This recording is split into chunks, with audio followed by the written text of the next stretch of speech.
One of the things that's interesting to a fan with Ray is the pregame introduction.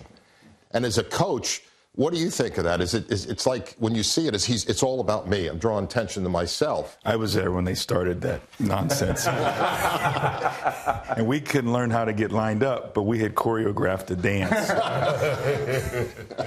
And I almost melted down on the sideline because it started with more than Ray, but he was the final act.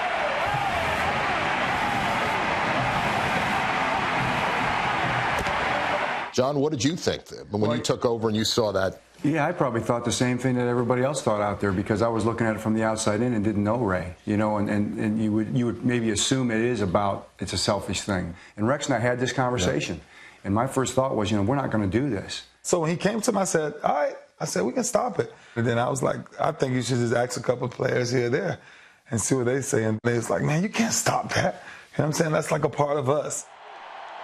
You get in that stadium and Ray does that dance, the place just explodes. And that's what Ray's all about. It's not about him. Whether you come out as a team or whether you do it the way the Ravens do, and it's kind of built around Ray Lewis, it's where your heart's coming from. And Ray's heart is all about the crowd and the players and his team. The greatest thing about it now is I tell our rookie players, you got to get up there and watch this. Okay? We're playing. And so they're all like, great, Coach, you're right. The most amazing thing to me, and it's the reason I didn't want to go to Baltimore. I'm saying, Lord, why am I going to Baltimore? Because I'm thinking from everything that I saw, the minute I get there, I got this guy that's already been Defensive Player of the Year, best defensive player in the game. And I get there and I try to tell him something. It's going to be, well, wait a minute, Coach, I already know how to do that. So I'm thinking, let me go somewhere else where there's some rookies or something. 1985, I was 10 years old. That was my first year ever playing football. I would run home to make sure I did not miss a Chicago Bears game. And all I remember was Mike Singletary. I like this kind of party. I like this kind of party, baby. And then I'm sitting there, and they tell me, Coach Singletary is going to come coach you. I go there, and he is waiting in the locker room, shaking. Coach, I can't wait. I can't wait. And he was looking at me like, wow, this kid, he was like, for real? I was like, Coach, I'm serious. Like, I want it all. All the stuff that you want to teach me, all the stuff that you're going to teach me about being a man, all the stuff you're going to teach me about being a player, I can't wait. It's okay. Well, we're going to go to work. People have a vision of Ray as being like a get in front, yeller and screamer type guy. He's a non-confrontational guy. I mean, he loves people. He embraces people. That's what makes him kind of interesting and different than what people think. The other thing I would say, and it comes to piggyback on what John said, is Ray got drafted, he bought a condo or a townhouse for him, he bought one for his mom. And so the guys would come over to Ray's house. Well, one of the neighbors called the police because these had to be gang guys. I mean, these had to be little gangbangers with these SUVs and all these guys, and they had to be what's going on. So, so police come knocking. Oh, hey, Mr. Lewis, it's Ray. And they got the Bibles out. They have the Bibles out. And, you got half the team in there, and he's leading Bible study. And in him, the perception is not necessarily reality, but those of us that have been, are behind the scenes with him all the time, we know what he is as a man and as a person. The Ravens family has surrounded Ray Lewis since he arrived in the NFL. And never was their support of him stronger than in the response to an off-field episode in 2000, in which Lewis pled guilty to a misdemeanor charge of obstructing justice in connection with a double homicide outside an Atlanta nightclub. And I said, guys, this man has never been in a fight. And I said, that's just not him. It's not even close. And the entire organization, right? Everybody believed in Ray Lewis. And nobody wavered. Yep. And that was the thing, because I think any of us that had been around him like we had at that point for 4 seasons, I had 4 years, you had no question. Did that affect the way you were coaching him, Jack, to know that this was hanging over his head? And I think, to his credit, I mean, he took a very difficult situation and then looked for ways to make it positive, as positive as he could, and grow. And he looked for opportunities as a man When Ray came back from Atlanta after being, he spent 2 weeks in jail. And when he came back, he said to me, he talked about, I've been reduced as low as any man could ever be reduced. But now I've had a lot of time to pray about this. I know the things I got to remove. I know the things that I can't do no more. I know the people I can't even hang around no more. But I got it. And every day I came to work, as soon as I got back, I found out who friends was. I found out what loyalty meant. I found out how I had some great people in my corner.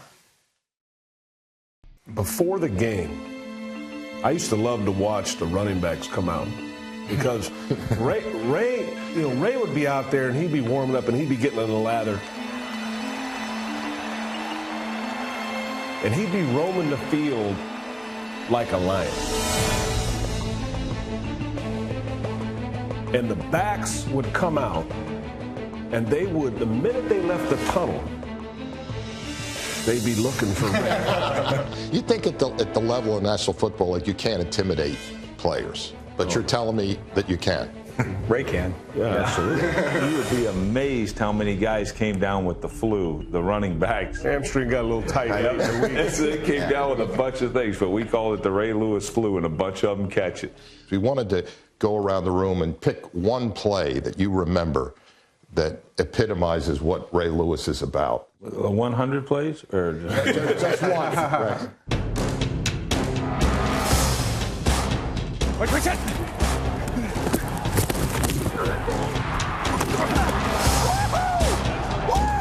The one I think of is the Richard Mendenhall play. Ray hit him right in the hole. He didn't play the rest of the year, I don't think. He broke his shoulder. it was a tight game. He hits Kellen Winslow, the ball pops up, and we intercept it. It just shows like the middle was raised. How about the block that he laid when Chris McAllister ran the missed field goal?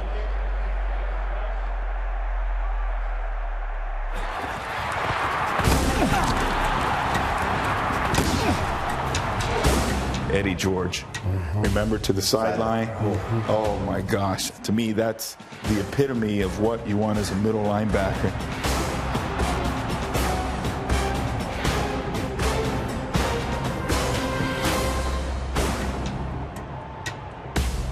Boy, I tell you what, I don't know if it gets any better than the play he did this year.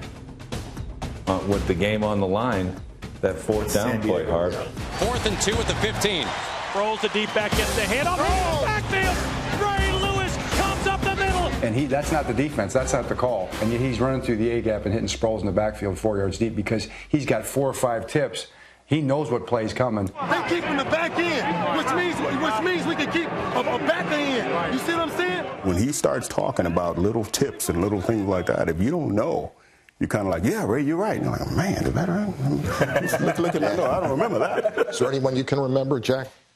The one thing I remember is Ray actually had a perfect game. First playoff game we had, the year we won the Super Bowl. Throws underneath, it's intercepted. Ray Lewis intercepts. We graded false steps, the production, and the technique. He found the football, and he was pretty physical, And I actually went back, sorry, Ray, because he's going to hear this now, but I actually went back because I got done and I had 100%. I said, no, nobody's perfect. I went back over the film and I found him false stepping. There you go. Got a minus right there. You're not perfect now. You know what I mean? Because it was a perfect game. Coach Del Rio, being the person he is, that's kind of how he always critiqued me. That technical stuff. I'm saying if you know he's going on the pump, then hold it. Don't get to the line until he pumps, right? Okay? Gotcha. Always. And every one of those guys, they always critique me with that little stuff. And that's why each one of those guys, I grab something from them and I hold on to it to this day. 55, Ray in the middle, okay? Ray in the middle. Marvin used to get so mad at me because I used to just think too much instead of just reacting. And reacting is understanding what every person on the field does. Any questions there? Okay, under inside fire zone. Then reacting is a very simple thing to do. Coach Singletary, for me, it became more of a father figure, you know, because me and him really started having like real personal conversations. You know, we would meet like once a week, go over our Bible. But on the field, he taught me to be careful with my passion that can be displayed as rage towards my teammates, towards my coaches at times. Don't come down. Don't send a message down here that don't sound positive. When we give you a call out there, Ray, you got to look and say, that's going to work. Right. I'm with you. Okay? I'm with you. Then I had like Mike Snett. Green 30. He made me really relax. And that's why I tell guys, don't take it so serious. I once did that. And then coach was just like, play the game. You know, have fun doing it. Hey, don't feel like the Lone Ranger. There's other guys out here as well. And then Rex, because we had been together so many years, he was like that final piece that brought it all together. Okay, you know what I mean? Now I realize, and I try to explain it to guys, that's the thing that I think that made me grow, you know, really so fast, you know, that I realized that it was never these big plays that people see on SportsCenter. It's those small things that defines greatness. Nice job. Play your heart out, as usual.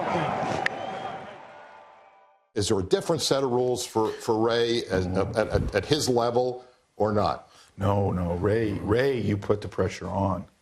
See, Ray could take it.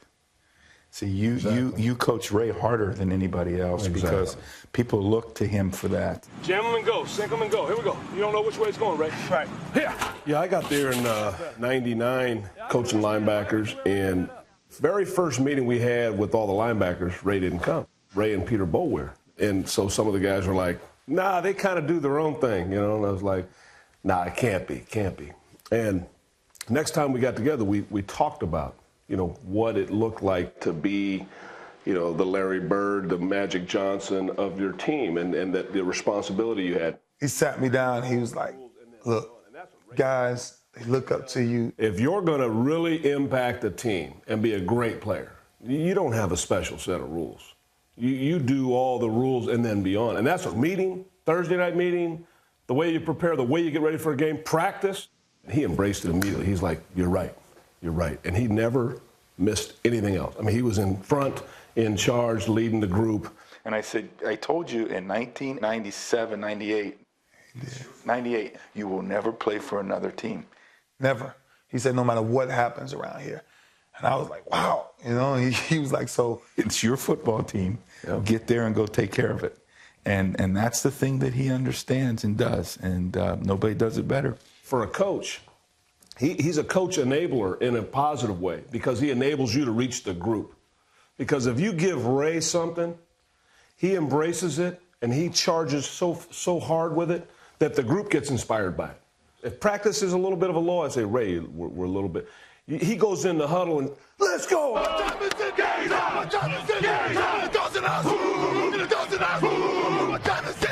He is an out front guy. I mean, he can get up in front of the locker room. He can give a great pregame speech, better than anybody you've ever heard. But that's not what he does every day. He doesn't say much. I mean, he leads by example. We had a comedian come into camp this year, and he was cracking on everybody, and everybody's laughing and howling and falling on the floor. Then he got after Ray. He said something about Ray, and the whole room kind of went quiet. We looked over at Ray. Can we laugh, Ray? So he's laughing. Oh, okay, we can all laugh. You know, it's okay to laugh. Like the rookie show. Yeah, like the rookie show. Like the rookie show.